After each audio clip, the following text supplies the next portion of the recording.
नमस्कार दोस्तों, आपके अपने YouTube चैनल गोल स्टडी पर आपका हार्दिक स्वागत करता हूं। और आज के वीडियो में हम पढ़ेंगे वसा के बारे में।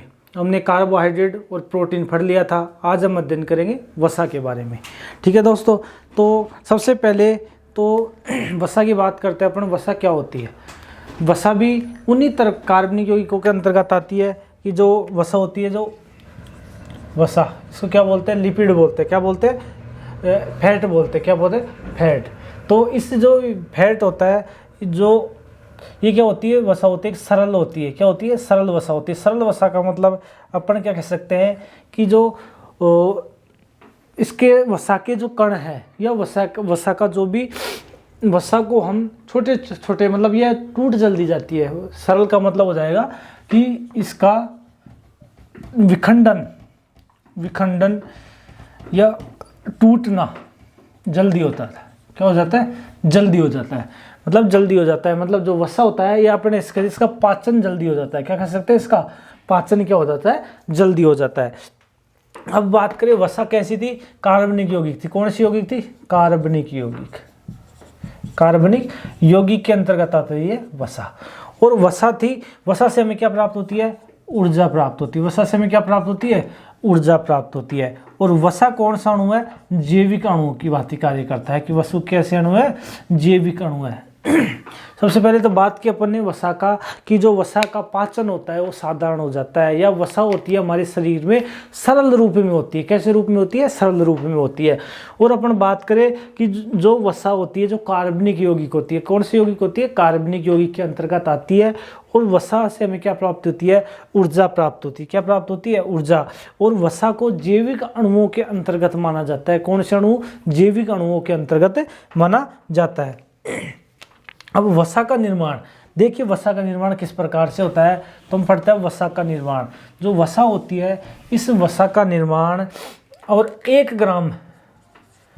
ग्राम लिपिड या 1 ग्राम वसा से हमें 9.3 कैलोरी ऊर्जा प्राप्त होती है। कितने कैलोरी? 9.3 कैलोरी ऊर्जा प्राप्त होती है। हमने पहले वहाँ पढ़ा था कि जो 4.1 से 4.2 कैलोरी ऊर्जा प्राप्त होती है। तो किससे प्राप्त होती है? कार्बोहाइड्रेट। किससे? कार्बोहाइड्रेट और प्रोटीन से। कार्बोहाइड्रेट और प्रोटीन से कितनी ऊर्जा प्राप्त होती है? 4.1 से 4.2 कैलोरी ऊर्जा प्राप्त होती है। लेकिन जो वसा होती है, इस वसा से 9.3 कैलोरी ऊर्जा प्राप्त होती है 1 ग्राम से। और इधर 1 ग्राम से कितनी प्राप्त हो रही थी? 4.1 से 4.2 कैलोरी ऊर्जा की प्राप्त होती है। अब बात करें अपन वसा का निर्माण, कि वसा का निर्माण कैसे होता है। वसा का निर्माण की बात करें तो ग्लिसरॉल और वसीय अम्ल मिलकर है। कौन कौन? ग्लिसरॉल और वसीय अम्ल मिलकर वसीय अम्ल मिलकर इसका निर्माण करते हैं, वसा का निर्माण करते हैं। अब जो वसा की आगे बात करें कि जो वसा होती है 2 प्रकार की होती है, कि जल में घुलने वाली वसा और जल में नहीं घुलने वाली वसा। कि भाई वसा के अपन प्रकारों की बात करें तो जो वसा होती है, अपन वसा की बात करें, वसा पानी में अघुलनशील होती है। क्या बोलती है? अघुलनशील होती है।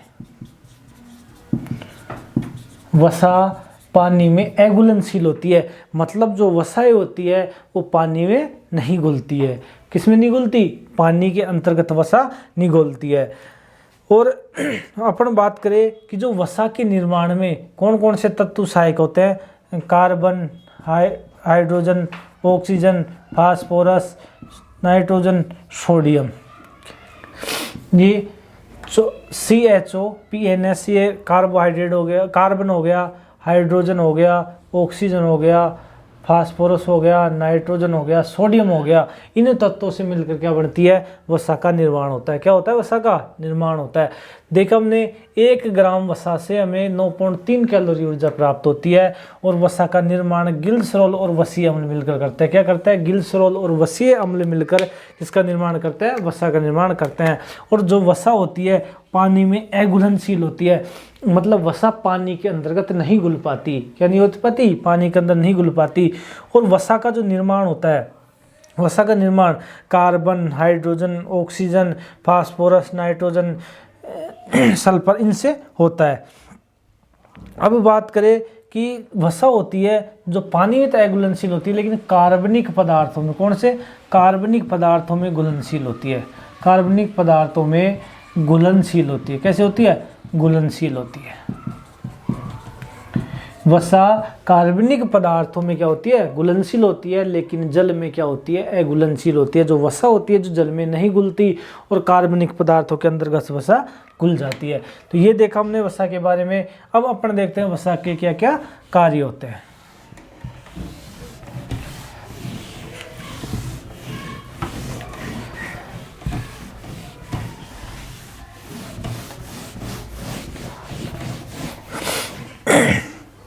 वसा के कार्य,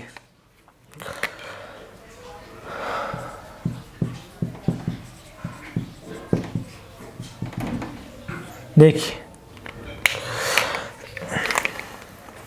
और हमें प्रतिदिन कितनी वसा लेनी चाहिए? 40 ग्राम से लेकर 70 ग्राम तक वसा की आवश्यकता होती है पर डे। कितने? पर डे 40 ग्राम से लेकर 70 ग्राम तक हमें वसा की आवश्यकता होती है। और प्रोटीन 60 ग्राम प्रोटीन की आवश्यकता होती है, 60 ग्राम प्रोटीन की। और 350 से 450 तक क्या? कार्बोहाइड्रेट की आवश्यकता होती है। किसकी? कार्बोहाइड्रेट की आवश्यकता होती है। तो वसा के कार्य को अपन देखते हैं कि वसा क्या क्या काम करती है। तो वसा से हमें क्या प्राप्त होती है? ऊर्जा प्राप्त होती है। पहला देखिए कि वसा से हमें ऊर्जा प्राप्त होती है। क्या प्राप्त होती है? ऊर्जा प्राप्त होती है। और लंबे समय के लिए ऊर्जा प्राप्त करने के लिए वसा का उपयोग किया जाता है। किसका उपयोग? यदि हम कहीं पे जा रहे हैं या कहीं पे हम कार्य कर रहे हैं तो लंबे समय तक हमको ऊर्जा की आवश्यकता है, तो हम किसका उपयोग करेंगे? वसा का उपयोग करेंगे। लंबे समय तक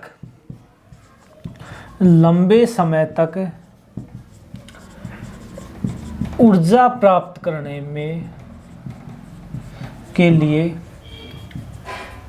वसा का उपयोग करते हैं। किसका उपयोग करते हैं? वसा का उपयोग करते हैं। और जो वसा होती है जो हमें क्या बनाती है? वाटर प्रूफ बनाती है। क्या बनाती है? वाटर प्रूफ बनाती है। कैसे? कि जब आप नहाते हो तो आप जब भी ऊपर से पानी पड़कते हो तो सारा बह के नीचे आ जाता, नहीं आ जाता? कि ऐसा थोड़ी होता है कि आप जब भी नहाए तो आपके अंदर पानी चले गया हो, ऐसा नहीं होता है। तो वसा में क्या बनाती है? वाटर प्रूफ बनाती है। क्या बनाती है? वसा हमें वाटर प्रूफ बनाती है। वाटर प्रूफ बनाती है। कैसे बनाती है? वाटर प्रूफ बनाती है। जो वसा होती है जो क्या होती है? वाटर प्रूफ बनाती है कि हमें पानी हमारे शरीर के अंदर नहीं जाता है वसा से। ठीक है। और अब बात करते हैं कि सबसे इम्पोर्टेंट ये क्वेश्चन है, ये क्वेश्चन पूछा जाता है सबसे इम्पोर्टेंट, इसके 3 स्टार कर लेना कि वसा से कोई क्वेश्चन आएगा तो यहाँ से क्वेश्चन पूछा जा सकता है। ठीक है दोस्तों, कि वसा में क्या बनाती है? वाटर प्रूफ बनाती है। अब वसा का ये कर लिया वसा। एक दूसरा ये कि लंबे समय तक ऊर्जा लेने के लिए किसका उपयोग करें अपन? वसा का। किसका का उपयोग करते हैं? वसा का। कि जो किसान होते हैं, जो खेत में मजदूर होते हैं, जो क्या करते हैं सुबह से शाम तक कार्य करते हैं, तो किसका मात्रा ज़्यादा लेते हैं? घी ज़्यादा खाते हैं। तो उससे क्या प्राप्त हो जाती है? वसा प्राप्त हो जाती है। क्या प्राप्त हो जाती है? वसा। जिससे क्या होता है कि इंसान अधिक लंबे समय तक कार्य कर पाता है। और दूसरा कार्य हो गया वसा से, एक तो ऊर्जा तो दे ही रहा है, दूसरा कार्य होगा वाटर प्रूफ बनाता है। वसा में क्या बनाती है? Water proof. तुम्हारी जो त्वचा होती है उसको वाटर प्रूफ बनाती है। जिससे क्या होता है कि हम गलते नहीं है। क्या नहीं होते? गलते हैं। यदि हमारी वसाएं हमें वाटर प्रूफ नहीं बनाती तो हम पानी से नहाते और क्या हो जाता है? हमारा शरीर गल जाता। तो वसा में क्या बनाती है? वाटर प्रूफ बनाती है। अब अपन बात करें वसा का पाचन।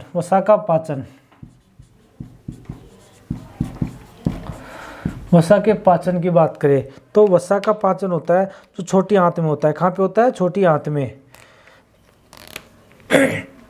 वसा का जो पाचन होता है छोटी आंत में।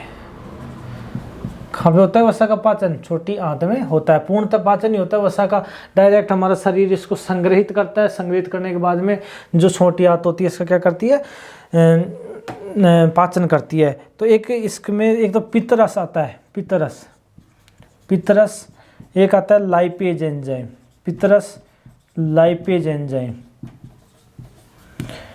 ये अग्नाशय रस में उपस्थित होते हैं। कहाँ पे? अग्नाशय रस, अग्नाशय रस में उपस्थित होता है। और ये पितरस और लाइपेज एंजाइम, पितरस और लाइपेज एंजाइम मिलकर वसा का क्या करते हैं? पाचन करते हैं। और वसा का पाचन कहाँ पे हो गया? छोटी आंत के अंदर हो गया। कहाँ पे हो गया? छोटी आंत के अंदर हो गया। और प्रोटीन का पाचन पढ़ा था हमने, प्रोटीन का पाचन कहाँ पे हुआ था? प्रोटीन का पाचन हमारे पेट में हुआ था। कहाँ पे हुआ था? पेट में। और पेप्सिन एंजाइम कर रहा था वहाँ पे, ठीक है। पितरस, लाइपेज एंजाइम, अग्नाशय रस, जो वसा का पाचन छोटी आंत में होता है। आपसे क्वेश्चन पूछा जाए कि वसा का पाचन कहाँ होता है तो क्या होगा? छोटी आंत के अंदर होता है। और कौन कौन से एंजाइम करते हैं? पितरस और लाइपेज एंजाइम। पितरस करता है एक तो, और एक करता है लाइपेज एंजाइम करता है, ठीक है दोस्तों। तो ये पितरस और लाइपेज एंजाइम मिलकर क्या करते हैं? वसा के टुकड़े कर देते हैं। क्या कर देते हैं? वसा के टुकड़े कर देते हैं। तो वसा के टुकड़े करने के बाद में ये क्या करता है? वसा का पाचन हो जाता है। तो ये कहाँ पे पाए जाते हैं? पितरस और लाइपेज पाए जाते हैं अग्नाशय रस के अंदर पाए जाते हैं। यदि आपसे क्वेश्चन पूछा जाए कि जो वसा होती है उसका पाचन कौन करता है, तो वसा का पाचन कौन करता है? पितरस और लाइपेज एंजाइम करता है। कहाँ पे होता है? छोटी आंत के अंतर्गत होता है। अब अपन बात कर रहे हैं वसा की, जो वसा के और अध्ययन के बारे में बात करें कि हमने कार्य पढ़ लिए वसा के। अब वसा से हमें एक क्या हो जाता है? कोलेस्ट्रॉल हो जाता है। क्या हो जाता है? कोलेस्ट्रॉल। कि वसा होती है जो हमारे शरीर में वसा की मात्रा ज़्यादा हो गई तो कोलेस्ट्रॉल हो जाता है। क्या हो जाता है? कोलेस्ट्रॉल। कोलेस्ट्रॉल का मतलब क्या होता है कि हमारे जो धमनियाँ होती है, हमारे क्या होती है? धमनियाँ होती है। मतलब हमारी कोशिकाओं के अंदर क्या हो जाता है? कोलेस्ट्रॉल जमा लग जाता है। कोलेस्ट्रोनिक हार्मोन भी होता है और ये क्या करता है? हमारी धमनियों के अंदर जम जाता है, जिससे हमारे अच्छी तरीके से जो शरीर की धमनियाँ वगैरह होती है काम नहीं कर पाती। जो ब्लड आता है वो वहाँ पे नहीं निकल पाता, ठीक है दोस्तों। तो वसा की अधिकता से हमारी क्या हो जाती है? कोलेस्ट्रॉल हो जाता है। क्या हो जाता है? कोलेस्ट्रॉल। अब बात करें वसा के प्रकारों की। अब अपन बात करें कि वसा कितनी होगी, इसके बाद में अपन बात करें कि वसा की अधिकता। यदि वसा की अधिकता हो जाती है, क्या हो जाती है? अधिकता हो जाती है। मतलब अपन वसा अधिक मात्रा में खा लेंगे तो क्या होगा कि वसा की अधिकता, जब हम वसा ज़्यादा खा लेते हैं, क्या फैट ज़्यादा खा लेते हैं, जब फैट ज़्यादा खा लेते हैं तो यह क्या होता है कि एडिपोस टिश्यू में, जो एडिपोस टिश्यू होता है, एडिपोस टिश्यू मतलब ये लीवर में होता है। एडिपोस टिश्यू कहाँ होता है? लीवर में। तो इस लीवर में क्या हो जाती है? ये संरक्षित हो जाती है कि जो वसा होती है, जो एडिपोस टिश्यू लीवर में संग्रहित, ये एडिपोस टिश्यू लीवर में होता है, इसमें संग्रहित हो जाती है। मतलब हम वसा बहुत ज़्यादा मात्रा में, आप फास्ट फूड खा रहे हो या ऐसे कुछ भी खा रहे हो तो क्या होता है कि जो एडिपोस टिश्यू होता है उसके अंतर्गत क्या होता है? ये जमा हो जाती है। जैसे आपने फास्ट फूड खा लिया, घी ज़्यादा खा रहे हो, तेलीय वस्तुएं ज़्यादा खा रहे हो, तो ये आप क्या करेगी? एडिपोस टिश्यू में जा चले जाएगी। जो अपने शरीर को जितनी एनर्जी चाहिए उतनी एनर्जी लेके कहाँ पे चली जाती है? हमारे शरीर से बाहर, मतलब एडिपोस टिश्यू में जो लीवर में स्थित होता है वहाँ पे चली जाती है। उसके बाद में अब जब ये ज़्यादा चलेगा तो लीवर में क्या आ जाती है? लीवर में सूजन आ जाती है। क्या आ जाती है? लीवर में सूजन आ जाती है। और लीवर होता है वो शत्रुग्रस्त होने लग जाता है, शत्रुग्रस्त होने लग जाता है। क्या हो जाता है? शत्रुग्रस्त होने लग जाता है। इस बीमारी को लीवर सिरोसिस कहते हैं। क्या कहते हैं? Liver cirrhosis. यदि वसा की अधिकता हो जाती है, क्या अधिकता हो जाती है, तो अधिकता होगी तो वसा की अधिकता हो जाएगी तो ये कहाँ पे जाएगा? ये जाएगा एडिपोस टिश्यू में। जब हम वसा अधिक खा लेते हैं ये एडिपोस टिश्यू में जाती है जो हमारे लीवर में उपस्थित होता है। अब लीवर में क्या हो जाती है? फिर वसा की मात्रा हमारे लीवर में अधिक हो गई तो लीवर में सूजन आ जाएगी और लीवर क्या हो जाएगा? शत्रुग्रस्त होने लग जाएगा। तो फिर इस बीमारी का क्या नाम? वसा की अधिकता के कारण लीवर में सूजन आना या लीवर का शत्रुग्रस्त हो जाना, इसको बोलेंगे लीवर सिरोसिस। क्या? Liver cirrhosis. लीवर सिरोसिस नाम बीमारी हो जाती है। क्या हो जाती है? लीवर सिरोसिस नामों की वैज्ञानिक बीमारी हो जाती है।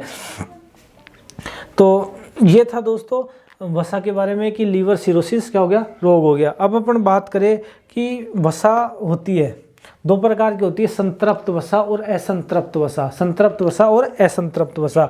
तो जो संतृप्त वसा होती है जिनसे हमें मतलब अधिक ऊर्जा की आवश्यकता होती है, अधिक ऊर्जा की आवश्यकता के लिए हम क्या लेते हैं? संतृप्त वसा।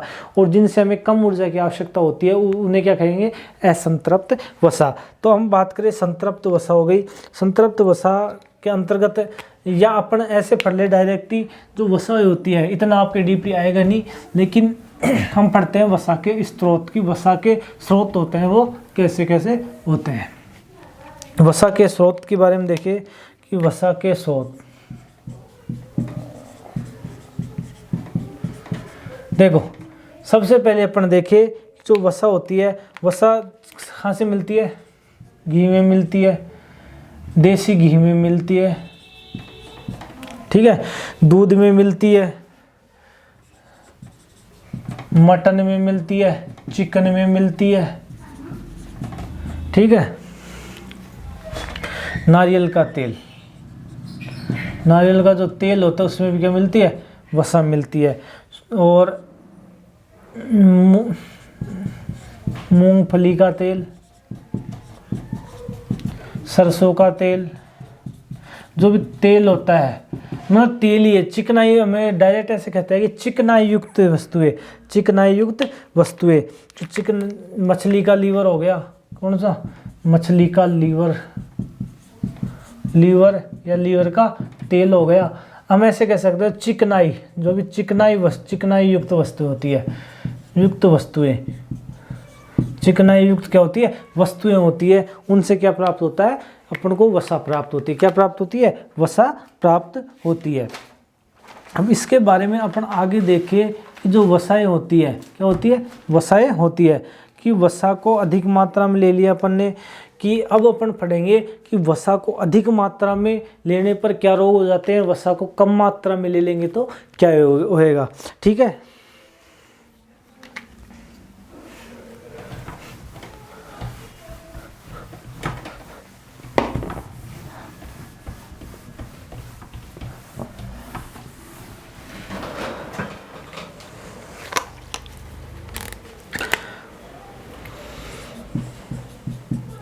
यहाँ लिख देंगे वसा की मात्रा अधिक हो जाए, और इधर लिख देंगे वसा की मात्रा कम।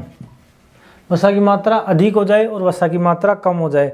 तो सबसे पहले बात करें तो वसा की मात्रा कम हो जाए, अपने शरीर में क्या हो जाए? कम हो जाए, तो हमें ऊर्जा, हमारे शरीर की ऊर्जा कम प्राप्त होगी। क्या प्राप्त होगी? ऊर्जा कम प्राप्त होगी, ठीक है। और हम ऊर्जा कम प्राप्त होगी और कार्य क्षमता कम हो जाएगी हमारी। क्या हो जाएगी? कार्य क्षमता। कार्य क्षमता क्या हो जाएगी? कम हो जाएगी। भाई हमें ऊर्जा प्राप्त कम हो रही है, क्या प्राप्त हुई? ऊर्जा कम प्राप्त हो रही है, तो हम कम कार्य करेंगे, कम कार्य करेंगे तो हमारी कार्य क्षमता भी कम हो जाएगी। और हम बात करें हमारा शरीर में ड्राइनेस आ जाएगा, मतलब सूखापन ज़्यादा आ जाएगा। क्या आ जाएगा? सूखापन। तो हमारे शरीर में सूखापन आ जाता है। क्या आ जाता है? सूखापन आ जाता है, ठीक है। अब बात करें अपन कि वसा की मात्रा अधिक हो जाती है। ये वसा थी, इस वसा की मात्रा अधिक हो रही है, इधर क्या हो रही है? कम हो रही है। तो वसा की मात्रा अधिक हो रही है तो क्या हो जाएगा? कोलेस्ट्रॉल बढ़ जाएगा। क्या बढ़ जाएगा? कोलेस्ट्रॉल। कोलेस्ट्रॉल की मात्रा अधिक, कोलेस्ट्रॉल की मात्रा अधिक हो जाएगी। कोलेस्ट्रॉल का मतलब क्या होता है कि हमारी जो हृदय की धमनियों और सिराएं होती है, वो जो हम श्वसन क्रिया करते हैं उनके अंतर्गत हमारा खून वगैरह जाता है, उनके अंतर्गत क्या होता है कि वसा क्या हो जाती है? जमने लग जाती है। क्या होती है? वसा जमने। जैसे हमारी इस प्रकार से नलियाँ होती है, कि इस प्रकार से क्या है? नलियाँ हैं ये। तो ये क्या कर रहा है? यहाँ पे ब्लड जा रहा है, यहाँ पे, ठीक है। क्या हो जा रहा है? ब्लड जा रहा है। तो ये क्या करेंगी कि धीरे धीरे यहाँ पे जमना स्टार्ट कर देंगी। यहाँ पे ये ऐसे धीरे धीरे जमना स्टार्ट कर देंगी, इस प्रकार से जमना स्टार्ट कर देंगी। ये वसा है ना, जो ऐसे जमने लग जाएगी, ऐसे जमती और ये यहाँ तक बढ़ने लग जाएगी। तो अब यहाँ पे बढ़ रही है, तो बढ़ने के साथ साथ क्या होगा कि ये ब्लड जा रहा है, तो ये यहाँ पे ऐसे हो जाएगी, इस प्रकार से ऐसे जाती हमारी धमनी इसको बंद कर देगी, खून को जाना। अब खून बंद हो जाएगा तो क्या आ जाएगा हमें? Heart attack. क्या आ जाता है? हार्ट अटैक आ जाता है। तो हम क्या कह सकते हैं कि कोलेस्ट्रॉल की मात्रा क्या हो जाती है? बढ़ जाती है, जिससे हार्ट अटैक आने की संभावना हो जाती है। तो ये क्या करती है? नसों को ब्लॉक कर देते हैं। वसा क्या कर देती है? वसा ब्लॉक कर देती है। हम अपन आगे पढ़े कि देखो दूसरा क्लोटिंग हो जाती है। क्या? क्लोटिंग क्लोटिंग मतलब थक्का बन जाता है। क्या बन जाता है? रक्त का थक्का बन जाता है। तीसरे अपन पढ़े कि वसा की अधिकता से क्या हो जाएगा? रुधिर वाहिकाएं ब्लॉक हो जाएगी। क्या हो जाएंगी? रुधिर वाहिकाएं ब्लॉक हो जाती है। रुधिर वाहिकाएं क्या हो जाती है? ब्लॉक हो जाती है। और चौथा अपन पढ़े कि मोटापा बढ़ जाता है। क्या बढ़ जाता है? मोटापा बढ़ जाता है। क्या बढ़ जाता है? मोटापा बढ़ जाता है। तो ये था अपना वसा के बारे में। अब अपन बात करें कि वसा होती है अपन ने पढ़ा वसा का पाचन छोटी आंत में होता है, ठीक है। और इसके बारे में देखें कि हमें प्रतिदिन कितने ग्राम वसा की आवश्यकता होती है। ये हमने क्या कर लिए? सब पढ़ लिए। लगभग 35 से 40 ग्राम वसा की आवश्यकता होती है। इसके बारे में अपन बात करें कि जो वसा होती है, हमें वसा यदि हमने कम मात्रा में ले ली तो हमें ऊर्जा की कम प्राप्त होगी, मतलब ऊर्जा कम मात्रा में प्राप्त होगी और वह कार्य क्षमता कम हो जाएगी। क्या वो कम हो जाएगी? कार्य क्षमता कम हो जाएगी और हमारे शरीर में सूखापन आ जाएगा, ड्राइनेस आ जाएगी। मतलब हमारे जिस प्रकार से आप देखते हो कभी कभी हमारे शरीर से एक चिपचिपा पदार्थ निकलता है, तो हम क्या करते हैं? तेलीय वस्तु वगैरह ज़्यादा खा लेते हैं, फास्ट फूड ज़्यादा खा लेते हैं, तो क्या होता है कि हमारे शरीर में वो जम जाता है और उसकी वजह से हमारा चिपचिपा पदार्थ रहता है शरीर के ऊपर। तो हमारे शरीर में वसा की कमी हो जाएगी तो शरीर में ड्राइनेस आ जाएगी। क्या हो जाएगा? सूखापन आ जाएगा। क्या आ जाता है? सूखापन। अब वसा की अधिक मात्रा खा लिया आपने, वसा आप घी अधिक खा रहे हो, लिमिट से अधिक, तो क्या हो जाएगा? आप एक तो सबसे पहले मोटापा बढ़ जाएगा। क्या बढ़ जाएगा? मोटापा बढ़ गया और फिर कोलेस्ट्रॉल बढ़ जाएगा। कोलेस्ट्रॉल का मतलब वसा होती है, वसा का जमाव, जो वसा होती है वो अधिक जमने लग जाती है। मतलब रुधिर वाहिकाएं होती है उनमें जाके वसा होती है जो अंदर जमने लग जाती है, जिनके जमने से क्या होता है? क्लोटिंग हो जाती है, मतलब रुधिर के थक्के बनने लग जाते हैं। क्या बनने लग जाते हैं? रुधिर के थक्के। अब रुधिर का थक्का बन गया, रुधिर जमने लग गया तो क्या होगा? हार्ट अटैक आने की संभावना ज़्यादा हो जाती है। कौन सा अटैक? हार्ट अटैक आने की संभावना ज़्यादा होती है। तो ये परेशानी क्या धीरे धीरे स्टार्ट होती है। आप ज़्यादा खाते रहोगे, सबसे ज़्यादा होती है किसको डैमेज करता है? लीवर को डैमेज करता है। क्या करता है? लीवर को डैमेज करता है। और लीवर वसा का, आपसे क्वेश्चन पूछा जाए कि वसा का अधिकतम संग्रहित कहाँ पे होता है? वसा अधिकतम सबसे ज़्यादा संग्रहित, मतलब हमने अधिक मात्रा में वसा खा ली तो वो कहाँ पे संग्रहित होगी? एडिपोज टिश्यू में। एडिपोज टिश्यू या एडिपोज उत्तक कहाँ पे होते हैं? लीवर के अंदर संग्रहित होते हैं। लीवर या यकृत बोलते हैं उसको, ठीक है। अब अपन देखिए कि वसा का जमाव, और ये तो अपन ने पढ़ लिया था कि वसा के जमाव वगैरह से, कि वसा का जमाव कहाँ पे होता है? कि वसा का जो जमाव होता है वो वसा का जमाव एडिपोज टिश्यू के अंतर्गत, लीवर के अंतर्गत हो जाता है। और लीवर की क्या होगी? लीवर की कोशिकाएं क्या हो जाती है? खराब हो जाती है। क्या हो जाती है? लीवर की कोशिकाएं खराब हो जाती है। और लीवर की कोशिकाएं खराब हो गई तो फिर लीवर मतलब अपने पेट दर्द हो जाएगा और लीवर का आकार बढ़ जाता है। क्या बढ़ जाता है? लीवर का आकार बढ़ने लग जाता है। जो लीवर का आकार होता है सामान्यतः 12 सेंटीमीटर का होता है, शायद 12 का होता है, 12 होता है। और इस लीवर का आकार बढ़ के 12 प्लस हो जाएगा। क्या हो जाएगा? 12 प्लस। और ये किस विधि द्वारा पता चलता है? ये पता चलता है अपन को सोनोग्राफी की विक्रिया करवाते हैं, तब जाके पता चलता है कि जो हमारा लीवर होता है उसका आकार कैसे बढ़ जाता है। तो इसमें क्या होता है? लीवर का आकार भी बढ़ जाता है। तो लीवर का आकार बढ़ गया तो लीवर के आकार के बढ़ने से क्या हुआ? हमारे पेट में दर्द रहने लग जाता है। क्या हो जाता है? पेट में दर्द हो जाता है। लीवर मतलब कलेजा वगैरह, इस ऐसे स्थलों में भी क्या हो जाता है? दर्द होने लग जाता है। तो ये थी दोस्तों वसा के बारे में कि वसा से हमको कितनी प्रकार की एनर्जी प्राप्त होती है। तो वसा से हमने पढ़ा था, जो भी आपने पढ़ा है वसा के बारे में, कार्बोहाइड्रेट हो गया, प्रोटीन हो गया, वसा हो गया। तो वसा से हमें कितनी एनर्जी मिलती है? 9.1 किलो कैलोरी ऊर्जा प्राप्त होती है। सबसे अधिक किससे प्राप्त होती है ऊर्जा? वसा से। और जो वसा होती है उस वसा से सबसे अधिक लंबे समय तक यदि हमको एनर्जी लेनी है तो वसा का सेवन करना चाहिए। किसका सेवन करना चाहिए? वसा का। और अब हमने ये भी पढ़े कि वसा से हमें कितने प्रकार के, मतलब कि वसा की कमी से कौन सा रोग हो जाता है, वसा की अधिकता से क्या हो जाता है। तो ये था अपने वसा के बारे में कि जो वसा थी उसके बारे में अपन ने क्या कर लिया? टोटल पढ़ लिया। अब अगले वीडियो में अपन अध्ययन करेंगे खनिजों के बारे में, जो कि ऐसे ऐसे कौन कौन से खनिज हैं जिनको हमारी बॉडी को आवश्यकता होती है। जैसे हड्डियों को कैल्शियम की आवश्यकता होती है, फास्फोरस की आवश्यकता होती है, हमारे बालों को सल्फर की आवश्यकता होती है, नाखूनों को सल्फर की आवश्यकता होती है, ऑक्सीजन हो गया, नाइट्रोजन हो गया, ऐसे मतलब बहुत सारे यौगिक है जिनकी हमारे शरीर को क्या पड़ती है, आवश्यकता पड़ती है। तो उन तत्वों को हम अगले वीडियो में पढ़ेंगे। ठीक है दोस्तों, धन्यवाद।